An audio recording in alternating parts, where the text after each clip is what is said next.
जैसे कि आप सभी जानते हैं, सच की हमेशा जीत होती है और हमारी एक छोटी सी प्रयास आप तक बड़ी खबर पहुंचाती है। तो स्वागत करते हैं आप सभी का STS न्यूज़ चैनल पर। आगे बढ़ने से पहले आप इस वीडियो को लाइक और चैनल को सब्सक्राइब जरूर कर ले और साथ में बेल आइकन भी प्रेस कर ले। चलिए बढ़ते हैं खबरों की। आप किस राज्य शहर से न्यूज को देख रहे हैं, कॉमेंट में जरूर लिखिए। दिल्ली के उपराज्यपाल VK सक्सेना ने दिल्ली में निजी संगठनों द्वारा संचालित और स्वामित्व वाले डिप्लोमा स्तर के तकनीकी संस्थानों में फीस बढ़ाने की मांग करने वाले प्रस्ताव को ठुकरा दिया है। तकनीकी संस्थानों में फीस बढ़ाने की मांग वाला यह प्रस्ताव हाल ही में मुख्यमंत्री अरविंद केजरीवाल और उप मुख्यमंत्री मनीष सिसोदिया द्वारा LG को भेजा गया था। जानकारी के अनुसार उपराज्यपाल कार्यालय के सूत्रों ने गुरुवार को बताया कि उपराज्यपाल ने दिल्ली में निजी डिप्लोमा संस्थानों में फीस वृद्धि के अरविंद केजरीवाल सरकार के प्रस्ताव को ठुकरा दिया है। हालांकि अभी इस पर दिल्ली सरकार की ओर से कोई प्रतिक्रिया नहीं दी गई है। एक सूत्रों ने कहा है कि शुल्क वृद्धि के प्रस्ताव को मुख्यमंत्री और उप मुख्यमंत्री ने मंजूरी दे दी थी। ममता सरकार में कभी कद्दावर नेता रहे पार्थ चटर्जी पर ममता बनर्जी ने एक और बड़ा एक्शन लिया है। ममता बनर्जी ने पार्थ को पार्टी के सभी पदों से बाहर निकाल दिया है। कुछ देर पहले ममता ने पार्थ को मंत्री पद से बाहर का रास्ता दिखाया था। पार्थ चटर्जी शिक्षक भर्ती घोटाला में आरोपी है। हाल ही में ED के अधिकारियों को पार्थ के करीबी सहयोगी अर्पिता मुखर्जी के 2 घरों से 55 करोड़ से ज्यादा कैश और सोने के जेवरात बरामद हुए थे। और आपको बता दें कि पार्थ चटर्जी के सितारे गर्दिश में हैं और ED के छापेमारी में उनके राज लगातार दुनिया के सामने आ रहे। दूसरी ओर ममता बनर्जी ने कड़ा रुख अपनाते हुए जाँच पूरी हो जाने तक पार्थ चटर्जी को पहले मंत्री पद और फिर पार्टी के सभी पदों से बाहर का रास्ता दिखा दिया है। प्रारंभिक सार्वजनिक पेशकश यानी कि IPO पर दांव लगाकर कमाई करने वाले निवेशकों के लिए अच्छी खबर है। दरअसल एशिया के सबसे रईस अरबपति गौतम अडानी और एक बार फिर से अपनी कंपनी का IPO लॉन्च होने वाला है। ब्लूमबर्ग की एक रिपोर्ट में ये जानकारी दी गई। आपको बता दें कि इस साल फरवरी में अडानी समूह की कंपनी अडानी विल्मर का IPO लॉन्च हुआ था। यह IPO वाले निवेशकों को मालामाल कर चुका है। रिपोर्ट के मुताबिक अडानी समूह की कंपनी अडानी कैपिटल का IPO लॉन्च होगा। वरिष्ठ कांग्रेस नेता और राजस्थान के पूर्व मुख्यमंत्री सचिन पायलट ने बृहस्पतिवार को आरोप लगाया कि केंद्र सरकार संसद में GST, महंगाई, चीन का सीमा पर अतिक्रमण, बेरोजगारी के मुद्दों पर चर्चा करने से बचना चाहता है और जल्दबाजी में विपक्ष के लोगों को सदन से बाहर विधेयक पारित करवाना चाहती है। उन्होंने कांग्रेस अध्यक्ष सोनिया गांधी के साथ अमर्यादित व्यवहार की निंदा भी की है। पायलट ने यहाँ संवाददाताओं से कहा है कि अगर पूरा बहस आपके है तो आपको चर्चा में भाग लेना चाहिए, लेकिन भाजपा का ध्यान सिर्फ चुनावी गणित साधने, प्रतिक्रियात्मक करने और महंगाई एवं बेरोजगारी पर चर्चा रोकने पर ध्यान केंद्रित है। बिहार में नीतीश सरकार ने मुखिया और जनप्रतिनिधियों को बड़ी जिम्मेदारी सौंपी है। नीतीश सरकार राज्य में बाल विवाह और दहेज प्रथा पर प्रतिबंध को इफेक्ट बनाने के लिए पंचायत के मुखिया की भागीदारी और भूमिका तय करेगी। इसको लेकर पंचायती राज विभाग ने गुरुवार को सभी जिला अधिकारियों को दिशा निर्देश जारी किया है। बाल विवाह दहेज प्रथा को लेकर बिहार सरकार काफी सतर्क है। इसको लेकर राज्य सरकार लगातार सकारात्मक माहौल तैयार करने में जुट गई है। बिहार सरकार के पंचायती राज मंत्री सम्राट चौधरी ने कहा है कि बाल विवाह और दहेज प्रथा गंभीर सामाजिक बुराई है, जिन्हें दूर किए बिना सशक्त समाज की परिकल्पना नहीं की जा सकती। उन्होंने आगे कहा है कि कम उम्र में शादी होने से संविधान में दिए गए शिक्षा के मौलिक अधिकारों का भी हनन होता है। राष्ट्रीय राजधानी दिल्ली के कई क्षेत्रों में गुरुवार को हल्की बारिश हुई। दिल्ली NCR के लोगों को इन दिनों गर्मी से राहत मिली हुई। इस बीच मौसम विभाग ने दिल्ली, UP, राजस्थान, मध्य प्रदेश समेत कई राज्यों के एक बार फिर बारिश का अलर्ट जारी कर दिया है। भारतीय मौसम विज्ञान विभाग ने 31 जुलाई तक उत्तर पश्चिमी भारत के मैदानी इलाकों में भारी बारिश का अनुमान जताया है। IMD के अनुसार पंजाब, हरियाणा, चंडीगढ़ और उत्तर प्रदेश में गुरुवार से रविवार तक बारिश की संभावना है। नागर विमानन महानिदेशालय ने गुरुवार को कहा कि सभी एयरलाइनों को सूचित कर दिया गया है कि अब सभी स्टेशनों पर प्रशिक्षित स्टाफ को तैनात किया जाएगा। इस स्टाफ को अस्थायी नियुक्ति या फ्लाइट ड्यूटी के जरिए भेजा जाए।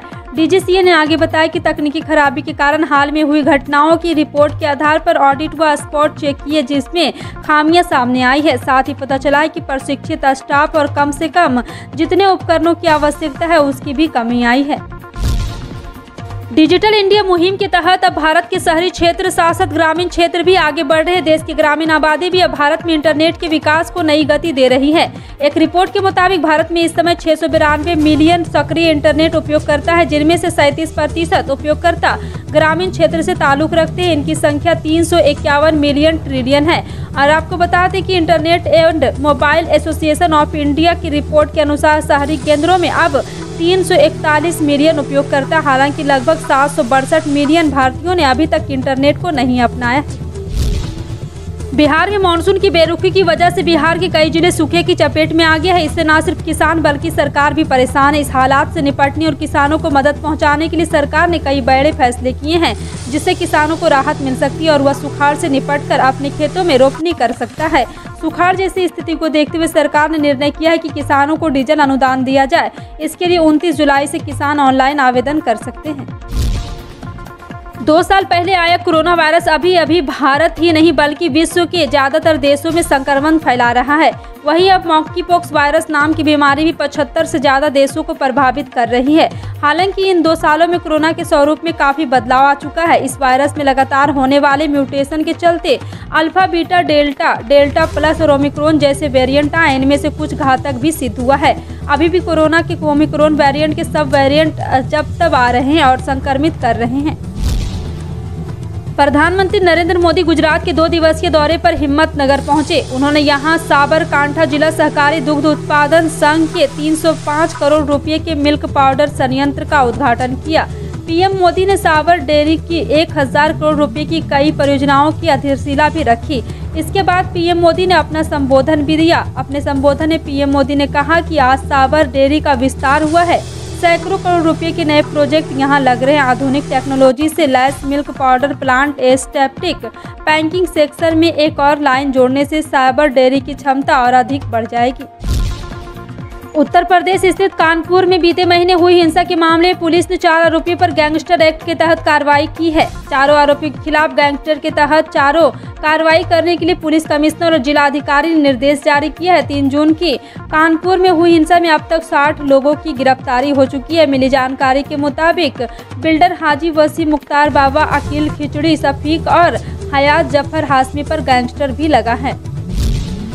देश में कोरोना का आंकड़ा थमने का नाम नहीं ले रहा है। रोजाना तौर पर आंकड़ा 15-16 हजार के पार दर्ज हो रहा है। पिछले 24 घंटे में कोरोना के 20,557 नए मामले दर्ज हुए। वहीं इस दौरान 44 लोगों की कोरोना के चलते मौत हो गई। स्वास्थ्य मंत्रालय के जारी आंकड़ों के बाद अब देश में एक्टिव मामलों की संख्या बढ़कर 1,46,323 हो गई है।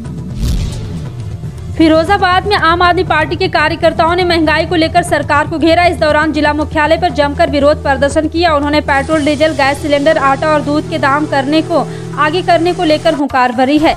आप जिला अध्यक्ष नूर मोहम्मद सिद्दीकी के नेतृत्व में पार्टी पदाधिकारी ने सरकार पर हमलावर होते हुए कहा है कि सरकार पेट्रोल, डीजल, गैस सिलेंडर के साथ आटा और दूध पर तो कर बढ़ा रही है, वहीं कारपोरेट टैक्स कम कर पूंजीपतियों को लाभ पहुंचाया जा रहा है। आम आदमी बढ़ती महंगाई के चलते परेशान है। महंगाई ने लोगों की कमर तोड़कर रख दी है। प्रधानमंत्री किसान सम्मान निधि योजना के तहत मोदी सरकार देश के किसानों के अकाउंट से सालाना 6,000 रुपये ट्रांसफर करती। ये पैसे सरकार किसानों को 3 किस्तों में जारी करती। हर एक किस्त में किसानों को 2,000 रुपये दिए जाते। कुछ अपात्र किसानों ने भी कई किस्तों के पैसे हड़प लिए। ऐसे में केंद्र सरकार ने सख्त रवैया अपनाना शुरू कर दिया है। सरकार ने अपात्र किसानों की लिस्ट जारी कर दी है, जिसमें अपात्र किसानों से पैसे वापस लिए जा रहे हैं। कई ऐसे मामले सामने आए जिसमें अपात्र किसानों ने इस योजना का लाभ उठाया है। कोरबा के जिला अस्पताल में बीती रात एक बड़ी घटना घट गई। शॉर्ट सर्किट के कारण अस्पताल के SNUI वार्ड की बिजली चली गई, जिसके चलते समय पर ऑक्सीजन नहीं मिलने के कारण एक नवजात बच्चे की जान चली गई। वहीं 2 बच्चों को असमय रेफर करना पड़ा। परिजनों का आरोप है कि अस्पताल प्रबंधन की लापरवाही से ये घटना घटी। हालांकि मेडिकल कॉलेज के डीन ने लापरवाही की बात से साफ इनकार कर दिया। कोरबा के जिला अस्पताल में बीमार नवजात बच्चों के रखने के लिए बनाए गए SNUI वार्ड को बिजली बीती रात चली गई। 1 से 13 मुहर्रम तक आयोजित होने वाले विभिन्न कार्यक्रमों की व्यवस्थाओं एवं जायरीन की सुविधा को लेकर दरगाह कमेटी की उर्स समिति की बैठक आयोजित हुई। चेयरमैन सैयद शाहिद हुसैन रिजवी अध्यक्षता में आयोजित बैठक में दरगाह शरीफ और विश्राम स्थली की व्यवस्थाओं का जायजा लिया गया। जी हां, आपको बता दें कि बैठक में डॉक्टर यहां पे आदिल ने बताया कि विश्राम स्थली पर जिला प्रशासन द्वारा तैयारियों को जायरीन की सुविधा को लेकर दरगाह कमेटी की एक बार फिर से बैठक बुलाई गई। इसी के साथ शाहदाब अहमद ने जानकारी दी, दरगाह में सफाई भी हो रही है। राजधानी में आज़ादी के अमृत महोत्सव के अवसर पर आगामी 12 अगस्त को संस्कृत दिवस और घर घर तिरंगा अभियान के तहत राज्य सरकार इस बार 10 दिवसीय समारोह आयोजित करेगी। यह समारोह 6 से 15 अगस्त तक राजस्थान संस्कृत अकादमी और कला एवं संस्कृति विभाग के संयुक्त तत्वावधान और जयपुर, जोधपुर, कोटा, भरतपुर और बीकानेर से हाइब्रिड मोड पर आयोजित किया जाएगा। अगर आप भी बेटी के पिता और चाहते हैं कि आपकी लाडली का भविष्य आर्थिक रूप से संपन्न हो और उसे कभी पैसों की दिक्कत ना आए, तो आप भी सरकार की शानदार निवेश शुरू कर सकते हैं। इस खास स्कीम में निवेश करने पर आपकी बेटी 21 साल में ही लाखपति बन जाएगी। इस स्कीम में आपको बस रोजाना 416 रुपये निवेश करना है। या आपके ये 416 रुपये आगे चलकर आपकी बिटिया के लिए 65 लाख रुपये की मोटी रकम बन जाएगी। इसके आपकी बेटी की पढ़ाई का खर्च भी आसानी से निकल जाएगा। फिलहाल आपका इन सभी खबरों पर क्या कहना है, कमेंट सेक्शन में टाइप करके जरूर बताएं। इसी तरह की पल पल की अपडेट जानने के लिए जुड़ रहे हैं आप अपने NTS न्यूज़ चैनल से। मिलते हैं अगली बड़ी खबर में, तब तक के लिए जय हिंद।